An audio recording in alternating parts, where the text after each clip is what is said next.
La spiritualité de Christ ne signifie pas qu'il se tenait loin des choses pratiques de la vie de tous les jours.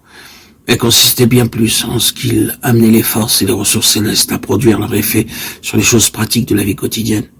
Vous pouvez laver des portes ou le linge ou le sol ou faire n'importe lequel de ces travaux de ménage ordinaires d'une façon spirituelle. Les gens s'imaginent que l'œuvre spirituelle et le travail ordinaire, faire le ménage par exemple, sont deux choses différentes. Ils parlent de l'œuvre spirituelle et de l'autre travail. En réalité, vous pouvez faire intervenir les ressources célestes dans n'importe quelle activité légitime et ce faisant rendre un vrai témoignage.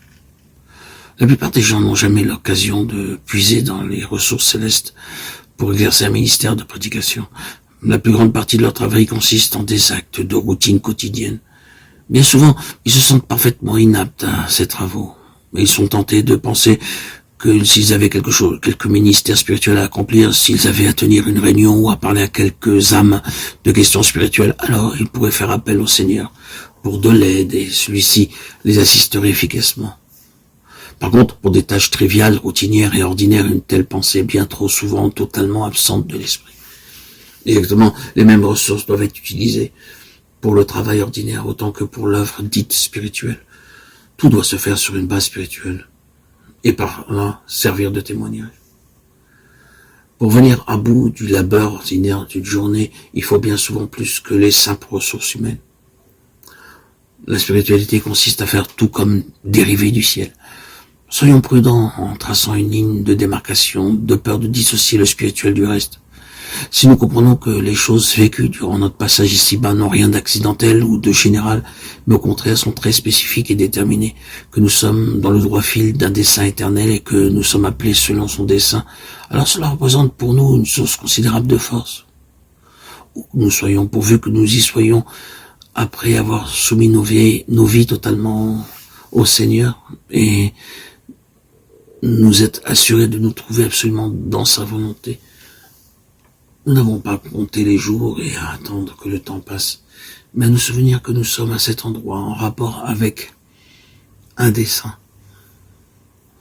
Bon nombre d'enfants de Dieu sont là à attendre, à compter les jours. Ils s'imaginent être dans une sorte de hiatus, dans un lieu où la véritable œuvre de Dieu n'a pas d'impact sur leur vie. C'est faux, totalement faux. Tournons le dos à de telles pensées. Cette mondanité est traîtresse. Il est possible que nous ne soyons pas encore entrés dans notre ultime vocation, mais nous y sommes de façon relative, dès à présent. Et nous n'y entrerons jamais pleinement à moins de mettre à profit toutes les possibilités que nous avons sous la main, maintenant même. Une telle situation est d'ordre préparatoire. Si le Seigneur venait à nous, disant « Vois-tu le temps actuel apparemment sans relief dans le caractère de l'œuvre est néanmoins prévu par moi pour te qualifier en vue d'une grande œuvre que j'ai en réserve, qui se déploiera au cours d'une année fixée d'avance, et au premier jour de cette année précise, tu t'engageras dans un vaste champ d'action. Nous mettrions aussitôt l'intervalle à profit pour nous préparer. » Mais Dieu ne fait pas cela. Et cependant, il se pourrait bien qu'à un moment précis inscrit dans le plan de Dieu pour notre vie, il y ait un départ vers une tâche très importante. Mais il ne voudrait pas que nos cœurs soient en travail devant lui uniquement en raison de la